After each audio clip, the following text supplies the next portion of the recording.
오늘은 우리는 왜 믿지 못하는가 라는 제목으로 두 번째 시간을 갖도록 하겠습니다. 요한복음 20번째 시간입니다. 지난주에는 우리가 가버나움 왕 신하의 믿음을 보았죠. 그러면서 사마리아인과 갈릴리 사람들의 믿음을 비교해 봤습니다. 기억하십니까? 그러므로 우리 믿음을 다시 한번 점검해 봤습니다. 이를 통해서 기적과 표적을 의지하기보다 그것에 근본되는 하나님의 말씀을 의지하는 신앙을 가져야 된다. 그런 신앙, 말씀이 우리의 신앙의 근본이 되어야 된다라고 제가 말씀해 드렸고요. 그 믿음을 갖지 못하게 하는 큰 걸림돌 중에 하나가 평탄함이라는 것이었다 라고 제가 말씀을 드렸던 것 같습니다. 오늘 본문은 이어서 38년 된 병자가 등장합니다.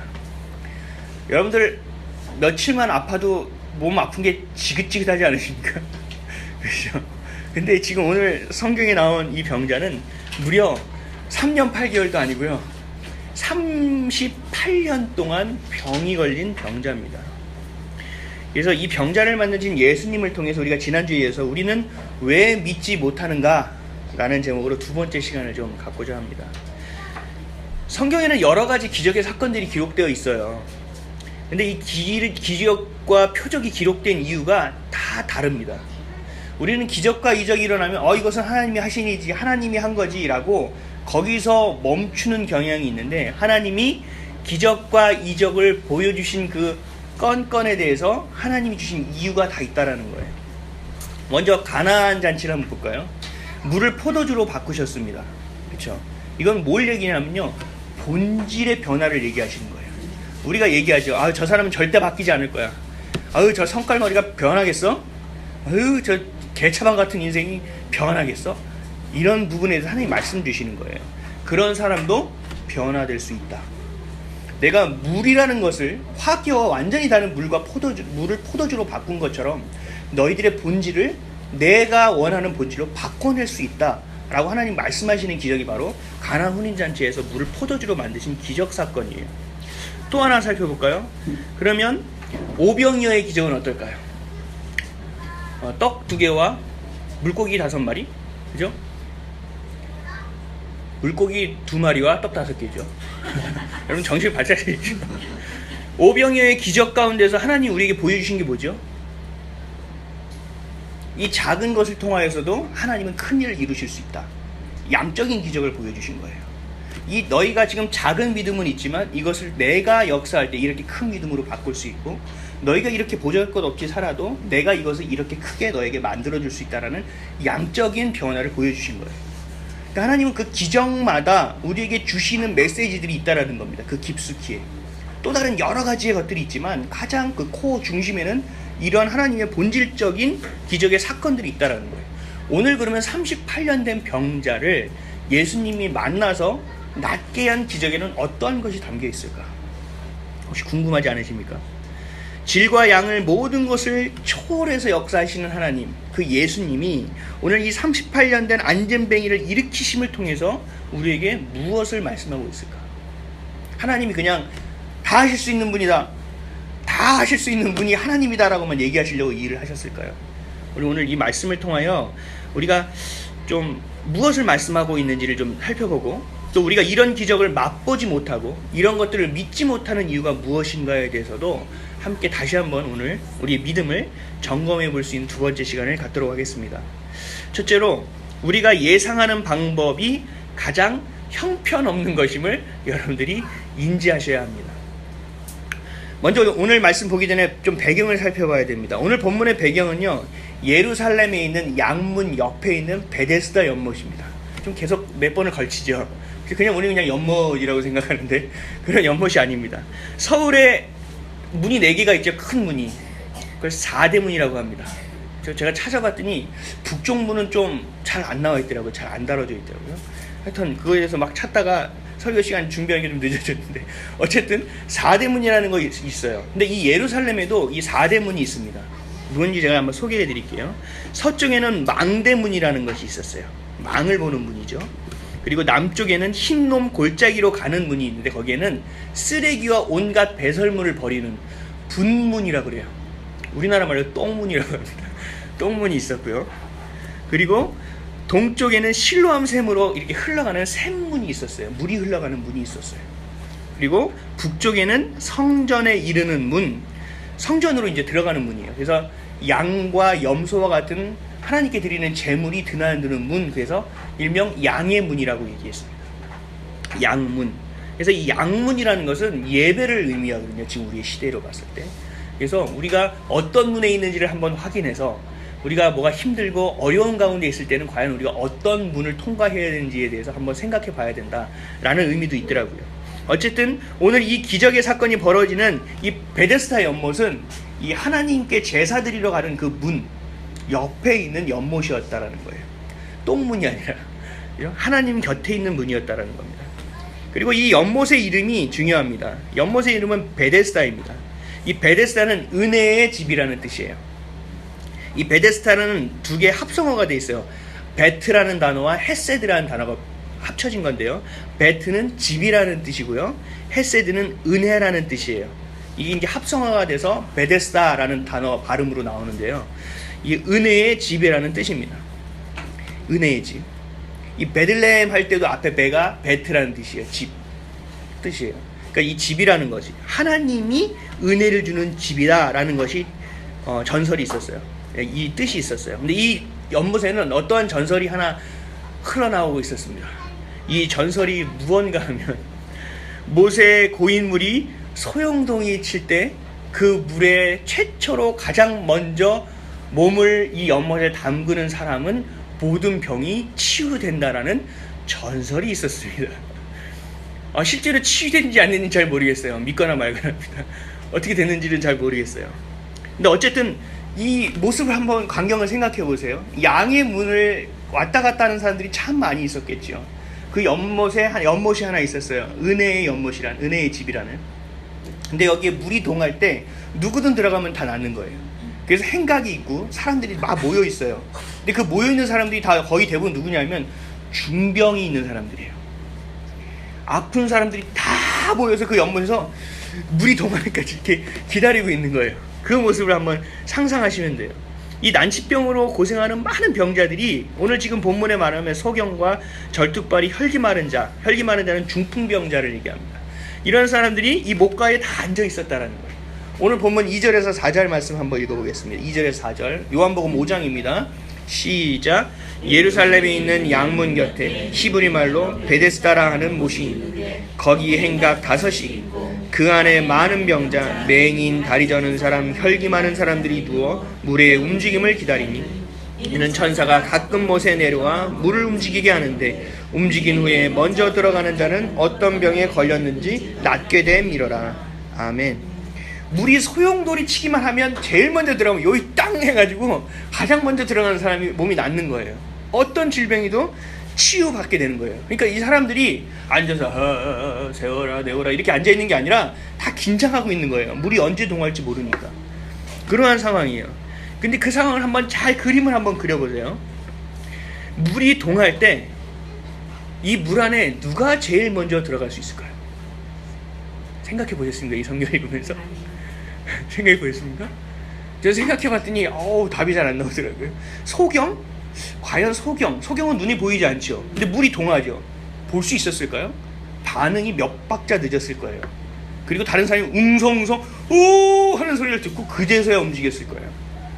그것도 오래 기다리는 사람 3시 방에 우리가 뛰어가면 돼. 3시 방향으로 뛰어가면 돼. 이 생각을 있다가 누가 오 하면 뛰어갔을 거예요.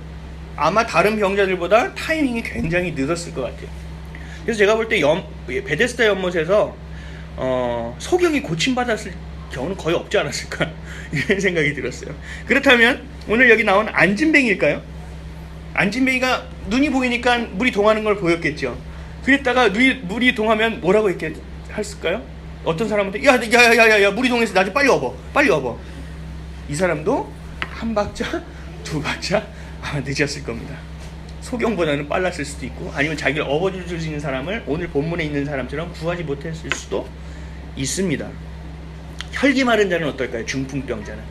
여러분 중풍 걸린 사람들 이렇게 걸어다니는 거 보셨어요? 재활하시는 거? 저는 굉장히 충격적. 제 나이 또래인데 중풍병에 걸린 분을 제가 봤어요. 제가 진짜 건강에 경각심이 생길 정도로 저희 집 주변에 사는 분인데, 부부인데 남편이 걷는데 종종 걸음을 이렇게 걸어요. 굉장히 열심히 걷는데 많이 나가지 못해요. 중풍병자가 걷기가 참 어려워요. 그래서 앞으로 나아가는 것도 어렵고 거의 걷지 못하는 사람들도 굉장히 많아요. 과연 중풍병자가 물이 동했을 때 빨리 갈 수 있었을까요? 중풍병자가 가능할까요? 어려웠을 거예요. 장애가 심한 사람들, 중병에 걸린 사람들, 진짜 병에서 나아야 되는 사람들은 베데스다 연못으로 물이 동할 때 가장 먼저 들어가는 것은 굉장히 어려운 일이었다라는 겁니다. 반대로 이렇게 생각해 봤습니다. 무좀에 걸린 사람은 어땠을까요? 무좀에 걸린 사람, 물론 무좀도 정도의 차이는 있겠지만 굉장히 심하게 걸렸다고 치자고요. 아니면 좀 경증이라고 치지만, 이 무좀에 걸린 사람이 이 사람을 보고 나는 안 놔도 돼라고 생각하기보다 나도 놨으면 좋겠다는 생각을 하겠죠. 그럼 물이 동할 때 이 무좀에 걸린 사람은 얼마나 빨리 뛰어갈까요? 그죠? 누구보다 빨리 갈 수 있을 거예요. 아니면 귀에 염증이 난 사람은 무좀에 난 사람보다 더 빨리 뛰어갈 수 있었을 거예요. 상대적으로 중증에 있는 사람보다 경증에 있는 사람이 이 우물에 가서 이 뭐라 그러죠? 연못에 가서 구원을 받고 치료함 받을 수 있는 가능성이 훨씬 높다라는 사실입니다. 그렇죠? 근데 많은 사람들은 낫고자 하고, 이게 바로 베데스다의 딜레마라고 합니다. 치유는 받을 수 있어요. 어떤 중병을 가져도 치유는 받을 수 있어요. 근데 중병 환자가 먼저 가서 낫기는 참 어려운. 그래서 가벼운 환자들만 고침을 받을 수 있는, 이게 바로 베데스다의 딜레마라고 합니다. 이런 딜레마가 이 사람들에게만 있는 것이 아니라 우리에게도 있습니다. 우리에게도 이런 딜레마가 있어요. 우리 하나님 앞에 서기 위해서 어떻게 합니까? 하나님 앞에 서려면 어떻게 해야 돼요? 율법대로 살아야 되고요. 말씀에 순종해야 됩니다. 그리고 영적으로 건강해야 돼요. 여러분들 매일 그러십니까? 매번 그렇게 사실 수 있습니까? 어렵죠. 우리가 율법대로 살고 말씀에 순종해야 함에도 불구하고, 그러면 하나님 안에서 형통한 삶을 살 수 있다는 것을 알매도 불구하고 그것이 잘 안 돼요. 우리는 그런 율법을 지킬 수 있고 말씀을 따라 살아갈 수 있는 능력이 없습니다.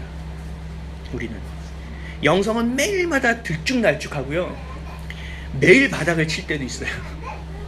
믿는다고 하면서 막 기도하면서 집에 와서 아유, 내가 왜 살고 있지, 뭐 때문에 숨쉬고 있는지, 밥은 먹어서 뭐하나, 이렇게 매일마다 왔다 갔다 하는 삶을 살아가고 있어요. 이것이 우리의 딜레마예요. 사도 바울은 이런 딜레마에서 이런 고백을 했습니다. 로마서 7장 18절에서 19절에 내 속 곧 내 육신에 선한 것이 거하지 아니하는 줄을 아노니 원함은 내게 있으나 선을 행하는 것은 없노라. 내가 원하는 바 선은 행하지 아니하고 도리어 원하지 아니하는 바 악을 행하는 도다. 순종하고 싶은데 순종하기가 어렵다라는 겁니다. 이게 인간의 모습이에요. 술도 끊고 싶고요, 담배도 끊고 싶고요, 늘 새벽에 잠을 이겨내고 기도하고 싶은데 그게 안 되는 것이 바로 인간이라는 겁니다. 사람의 모습이라는 겁니다. 하나님께 부르짖고 헌신하고 싶고 정말 열정적으로 주님을 위해서 살고 싶은데 그렇게 잘 되지 않는 게 바로 우리의 모습이라는 거예요. 구원의 가능성은 누구에게나 있어 보이고 모두에게나 있어 보이지만 우리에게 늘 이것이 희망만은 주는 것이 아니라 절망과 좌절까지도 준다라는 거예요. 베데스다 연못 앞에서 누구에게도 고쳐줄 수 있으나 내가 가장 먼저 가지 못하는, 정말 나야 될 사람이 낫지 못하는 상황에 있는 딜레마와 우리 신앙의 딜레마가 일치한다라는 것입니다. 율법이 제시하는 이 구원의 방법은요, 우리에게 구원을 다 줄 수 있을 것처럼 보이지만 실질적으로는 그렇게 되지 못한다라는 거예요. 그것을, 그런 모순이 있다는 것을 알려주는 게 바로 오늘의 본문입니다. 여러분, 예수를 믿는다는 것은 뭘 의미합니까? 예수를 믿는다는 것. 오늘 본문에 빗대어서 쉽게 설명하자면 율법을 포기했다는 뜻입니다. 내가 율법 가운데 살아갈 수 없음을 포기하고 예수님의 이름만을 붙잡기로 한 것입니다. 그것을 예수님을 믿는다는 뜻이에요. 오늘 이 본문으로 다시 돌아와 보면 베데스다 연못에 먼저 들어가겠다는 경쟁을 포기하는 거예요. 그렇다면 우리는 무엇을 붙들어야 됩니까? 뭘 붙들어야 됩니까? 하나님, 나는 할 수 없습니다. 하나님, 나는 연약합니다. 하나님, 나는 연못에 기어서도 갈 수 없는 자입니다. 하나님, 나는 이 경쟁에서 이길 수 없는 자입니다. 하나님, 나는 제일 먼저 들어갈 수 없는 존재입니다. 그러니 하나님, 나를 좀 붙들어 주십시오라고 부르짖으며 하나님을 붙들어야 되는 것이 우리의 몫이라는 거예요. 갈라디아서 2장 16절에 이런 말씀이 있습니다. 사람이 의롭게 되는 것은 율법의 행위로 말미암음이 아니요 오직 예수 그리스도를 믿음으로 말미암은 줄 알므로 우리도 그리스도 예수를 믿나니 이는 우리가 율법의 행위로서가 아니고 그리스도를 믿음으로써 의롭다함을 얻으려 함이라. 율법의 행위로서는 의롭다함을 얻을 육체가 없느니라. 아멘. 지난주에 만났던 왕의 신하가 예수님께 고침을 치료해달라고 얘기할 때 어떻게 했죠? 기억나십니까? 오늘 한번 말씀을 다시 한번 찾아보겠습니다. 요한복음 4장 47절입니다. 바로 뒤편에 있죠. 요한복음 4장 47절 다 같이 읽겠습니다. 시작. 그가 예수께서 유대로부터 갈릴리로 오셨다는 것을 듣고 가서 청하되 내려오셔서 내 아들의 병을 고쳐주소서 하니 그가 거의 죽게 되었습니다. 아멘. 이 뭐냐면 빨리 오셔서 우리 아들의 상태를 좀 봐달라는 거예요. 그리고 머리에 손을 얹어서 기도해 주셔서 이 아들이 나을 수 있도록 도와달라는 것입니다. 그런데 예수님은 뭐라고 하셨죠? 이 상태를 보지도 않고 진단하지도 않고 뭐라고 하셨었죠? 한마디 하셨죠? 내 아들이 살았다. 다른 얘기 하나도 안 하셨잖아요. 오늘 만날 38년 된 안진뱅이는 어떻습니까? 5절에서 7절 말씀입니다. 다 같이 한번 읽겠습니다. 시작. 거기 38배 된 병자가 있더라. 예수께서 그 누운 것을 보시고 병이 벌써 오래된 줄 아시고 이르시되 내가 낫고자 하느냐? 병자가 대답하되 주여 물이 움직일 때에 나를 못에 넣어주는 사람이 없어 내가 가는 동안에 다른 사람이 먼저 내려가나이다. 아멘. 무슨 말입니까? 물이 동할 때 나를 데려다주는 사람이 없어서 내가 낫지를 못하겠다라는 거예요. 예수님이 네가 낫기를 원하느냐가 너가 정말 병이 낫기를 원하느냐고 물어본 것이 아니라 내가 너 저기까지 업어다 줄까? 이거로 들은 거예요. 그러니까 나를 좀 업어다 주세요 라고 대답하는 내용이에요. 이거 동문서답이죠. 지금 내 힘으로는 도저히 들어갈 수 없으니 나를 좀 물에다 넣어주십시오 라고 얘기하는 거예요. 그러니까 예수님을 그리스도라고 본 것이 아니고 예수님을 구세주라고 본 것이 아니라 예수님을 그저 나를 물에 넣어줄 수 있는 한 명의 사람으로 본 것이라는 겁니다.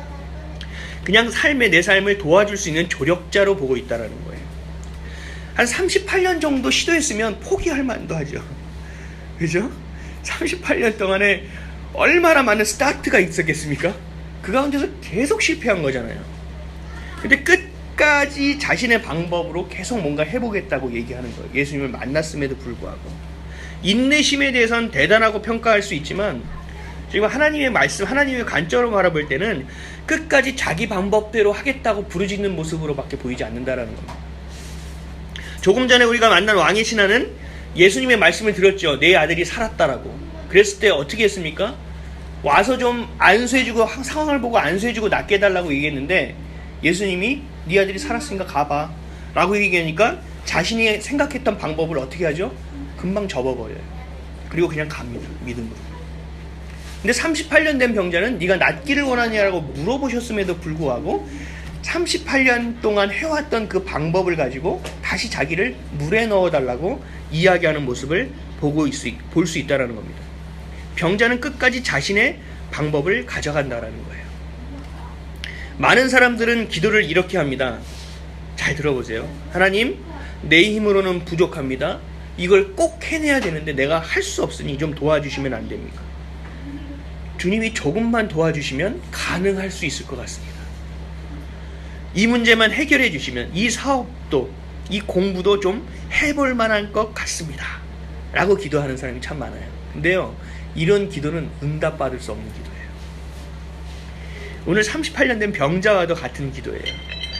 내가 이런 문제가 해결되지 않고 내가 이러한 계획과 내 방법, 내 계획과 내 방법에 조력해달라는 것밖에 안 되는 거예요. 나를 그냥 업어다가 물에 넣어달라고 얘기하는 거라는 거죠. 근데 왕의 신하는 나는 아들이 죽어가는 이 상황 가운데서 할 수 있는 것이 없습니다. 당신의 방법대로 할 테니, 당신의 계획대로 할 테니 그 방법을 알려주십시오. 내가 그렇게 하겠나이다 라는 기도가 되어야 된다. 하나님은 우리의 한계를 뛰어넘으세요. 하나님은 우리의 상식과 우리의 경험을 뛰어넘고 넘어서는 분이십니다. 그런데 우리는 기도할 때 그 우리의 상식선, 우리의 한계 안에서 기도한다는 사실이에요. 이 38년 된 병자가 못에 들어가면서 하니까 못에 넣어달라고 예수님께 얘기했던 것과 신앙이 별반 다르지 않는다는 겁니다. 왕의 신하가 예수님이 말씀하셨던 것을 그대로 믿고 따랐던 것처럼 해나가는 방법이 가장 지혜로운 방법임을 기억하셔야 된다는 겁니다.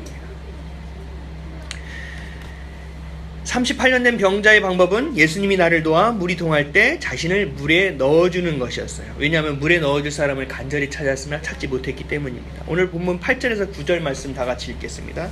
시작. 예수께서 이르시되 일어나 내 자리를 들고 걸어가나 하시니 그 사람이 곧 나아서 자리를 들고 걸어가니라. 이날은 안식일이니. 아멘. 예수님은 그 방법을 뛰어넘으셨어요. 그렇죠? 물에 넣어주면 끝나는데 그 방법을 뛰어넘으셨어요. 예수님은 잘 보세요. 그냥 일어나서 걸어가라고 하셨어요. 물에 넣을 필요도 없고 물이 동할 필요도 기다리지도 않았어요. 그 연못 자체가, 베데스다라는 연못 자체가 필요 없게 만드셨어요.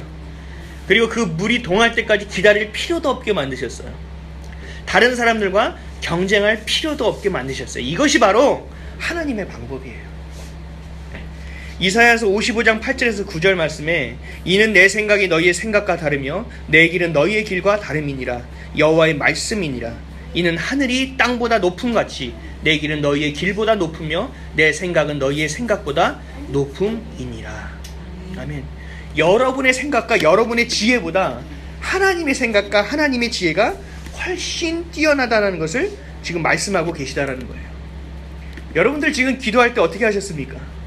우리의 지혜를 세이브 시켜놓고 킵해놓고 거기에 하나님의 지혜를 더하려고 하지 않으셨습니까? 내가 지금까지 해왔던 경험과 상식을 킵해놓고 하나님의 경험과 상식을 넣으려고 하지 않았습니까?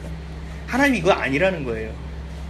모든 걸 세팅해놓고 물이 동할 때까지 기다리며 하나님 나 지금 최선을 다하고 있죠? 나만 좀 업어주시면 돼요? 이게 아니라는 거예요. 하나님을 믿고 의지할 때 이 왕의 신하처럼 내가 할 수 있는 것이 하나도 없음을 고백하고 하나님께 내어 맡기고 기도할 때 하나님이 움직인다는 사실이에요.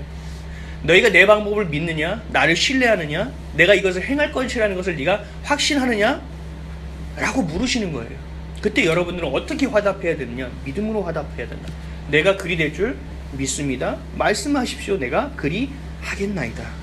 이것이 우리의 믿음이 되어야 된다는 것입니다. 이제 이야기 하나 들려드리겠습니다. 뉴 잉글랜드 항구에서 배들이 물고기를 잡기 위해서 출항했습니다. 근데 출항하고 얼마 지나지 않아서 잔잔하던 바다가 풍랑이 막 일기 시작한 거예요. 그래서 돌아와야 되는 시간인데도 불구하고 배들이 돌아오지 않는 거예요. 파도는 점점 거칠어지기 시작해요. 그래서 아들을 보내놓고 남편을 보내놓고 아내와 부모, 엄마, 아버지들이 기도하기 시작해요. 좀 무사히 돌아왔으면 좋겠습니다. 이 파도를 헤치고 돌아올 수 있게 도와주십시오라고 기도하기 시작합니다. 근데 물살은 점점 더 세지고 거기에 날은 다 저물어서 칠흑같이 어두운 밤이 됐습니다. 하나님께 아무리 기도해도 풍랑이 잔잔하게 기도하는데 풍랑은 점점 더 세지기 시작합니다. 근데 설상가상으로 무슨 일이 일어났냐면 어떤 집에 불이 난 거예요. 그래서 사람들이 기도하면서 불을 끄기 시작합니다. 그래서 주님 불 좀 꺼주세요. 불 좀 꺼주세요. 지금 남편도 안 돌아오고 아들도 안 돌아오는데 집까지 다 불타버리면 우리는 어디서 삽니까? 어떻게 삽니까? 불 좀 꺼주세요 하고 기도하는데 바람은 더 세져서 불이 옆집으로 옮겨붙기 시작합니다.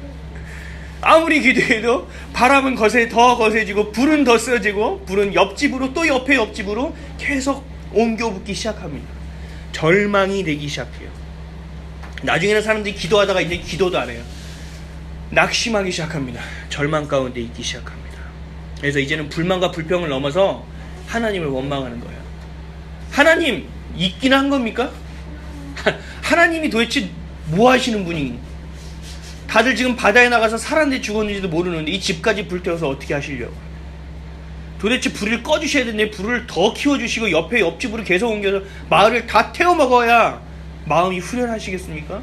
라고 하나님께 울부짖으며 기도하다가 이 사람들이 원망하기 시작합니다.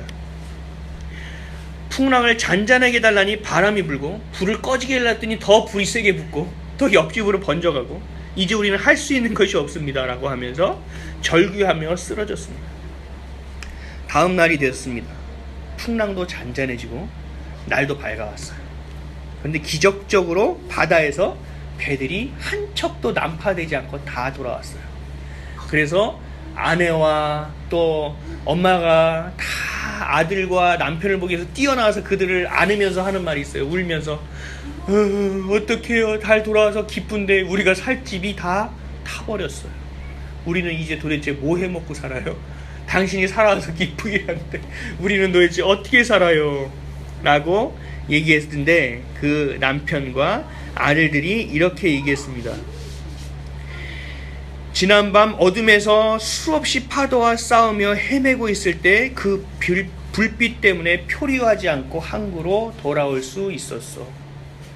지금 우리가 집이 불이 탄 거는 우리의 생명을 살려준 것이요 하나님의 응답하심이요 라고 했습니다. 많이 들어본 내용이죠. 그들의 기도는 하나님 앞에서 하나도 응답받지 못했어요. 그렇죠? 하나도 응답받은 게 없어요. 근데 결론적으로 봤을 때는 어떻게 됐죠? 하나님은 다 응답하셨어요. 여러분들이 생각하는 이 환경과 지금 접해진 여러 가지 일 때문에 하나님이 계시지 않는 것처럼 느껴지고 하나님이 내 기도를 듣지 않는 것처럼 느껴지고 하나님이 아무런 응답을 하지 않는 것처럼 느껴지지만 하나님은 신실하신 하나님이십니다. 여러분의 기도를 단 하나도 떨어뜨리지 않고 접수하시는 분이 하나님이세요. 제가 이번 주에 한 단어 때문에 굉장히 질질 짜면서 기도했어요. 딱 한마디 때문에. 세심하신 하나님. 이게 저의 그 꼭지를 열었어요. 하나님이 얼마나 세심하신지, 하나님이 얼마나 치밀하게 구체적으로 우리에 향한 계획을 짜고 계신지, 얼마나 세심하게 지금 우리의 마음이 한 켠이 무너져도 그 한 켠이 어디에 무너져 있는지도 아시는 분이 하나님이십니다. 그 하나님이 여러분들의 응답을 안 하실 리가 없습니다. 그리고 여러분들을 구해 주시지 않을 이유도 없습니다. 여러분과 늘 함께 하십니다.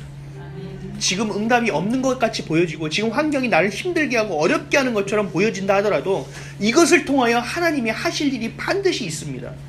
그래서 하나님은 우리가 알거니와 하나님을 사랑하는 자 곧 그 뜻대로 부르심을 입은 자들에게는 모든 것이 합력하여 선을 이루느니라 라고 사도 바울이 고백한 겁니다.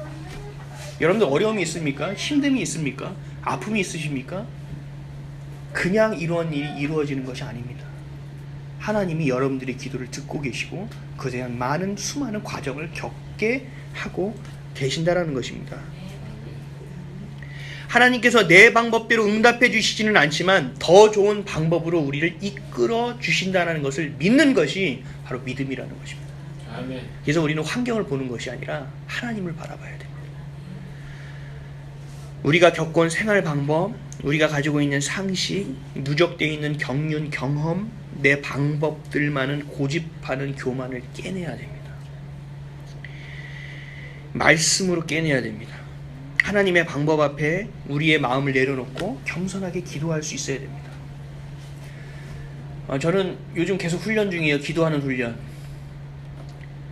제가 말씀으로 저를 쳐내는 훈련을 하고 있어요. 제가 살아온 지금 아프다고 미뤄온 영적인 게으름을 깨내는 훈련을 하고 있습니다. 쉽지 않아요. 근데 그 깨내고 있어요. 하나님이 그 안에 어떤 보석을 숨겨놨을지 참 궁금하기 때문에 그렇습니다. 여러분들도 깨내시기를 주님의 이름으로 축원드립니다. 제 이야기를 하나만 더 해드리고 말씀을 좀 마무리하고자 합니다. 제가 전도사 시험을 볼 때 일입니다.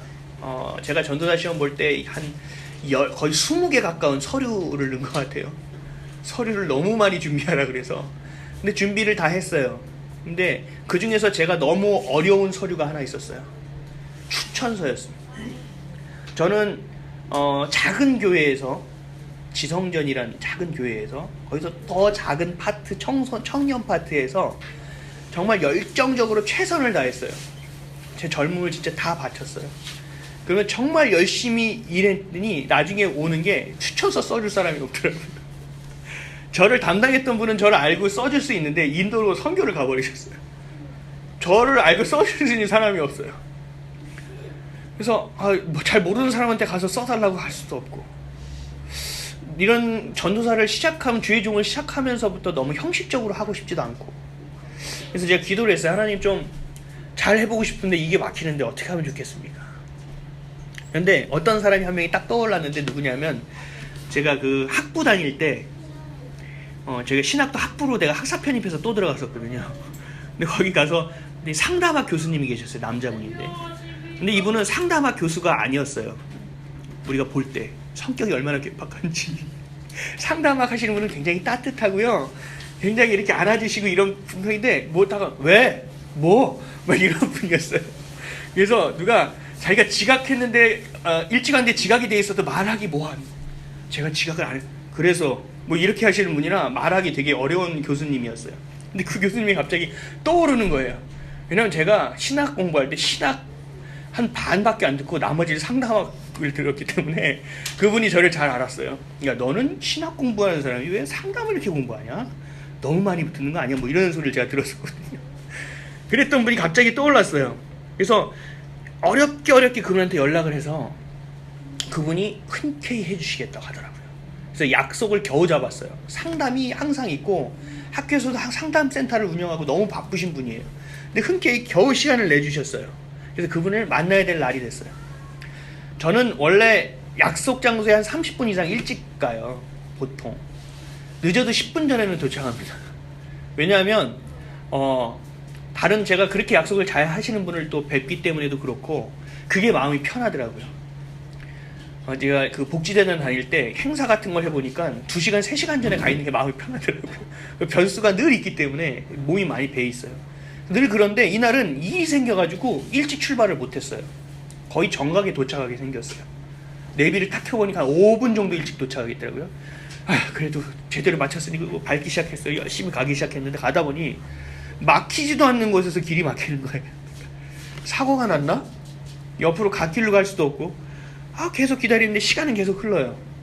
근데 기도하기 시작해서, 주님, 이 기회가 저한테 어떻게 온 기회인지 아시죠?